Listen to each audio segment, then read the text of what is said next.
Today I'm going to show you how to make a power riddle for your home foundry. An old dual action sander and a bunch of scrap. There it is, a piece of plate. I had to machine a hole in it, not a pretty hole, but nevertheless a hole. Doing the old etch-a-sketch there. So there, now the DA snout fits through it. Time to bolt it back on. Well, Crafty Bee Maker, thanks for riding along. Today is a power riddle for your home foundry made from an old DA sander. I'm going to slow it down a little bit and try to explain it a little bit more. I just took the nose cone off that old beat up sander and transferred everything through this piece of plate that I had. Drilled the holes, put the bolts back in, and this is going to be the heart of the system, or what's going to make it vibrate.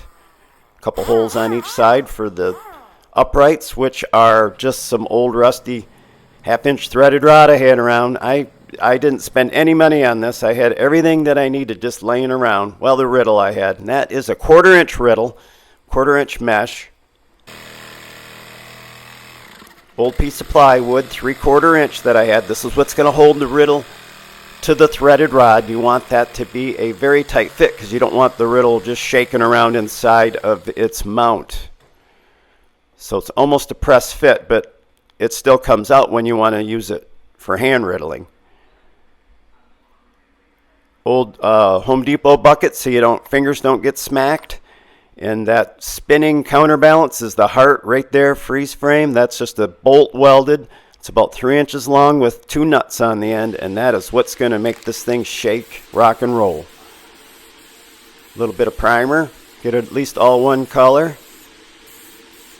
A hoop on top, just a piece of another scrap that I bent. That's what's going to hold the chain. Here we go. There's the shake, and it doesn't take a lot of air pressure, actually. The lower the air pressure, the more it shook is what I found. Probably about 1/4, and there's a little hand wheel on the side to adjust the air pressure. I just can't leave anything alone, so it's going to be the super sift. So I just grabbed a piece of shiny stainless and a couple stencils. Trusty Western Auto pop rivet gun made in Taiwan. Pop it on.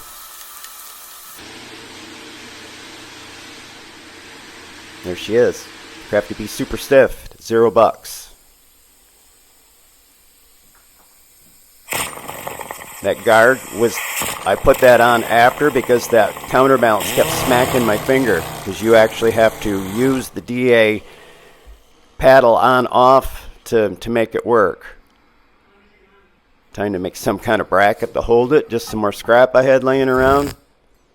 It's going to have a pivot so it will turn, and then I just screwed it to one of the posts in my pole barn. That sand is a little dry. Just giving you a shot of it.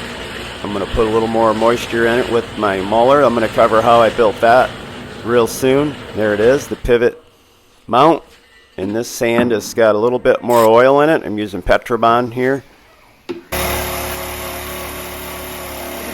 And you can see that it doesn't sift quite as good, but it still sifts very well. There it is, the Crafty Bee Super Stiff. Thanks for riding along, everybody.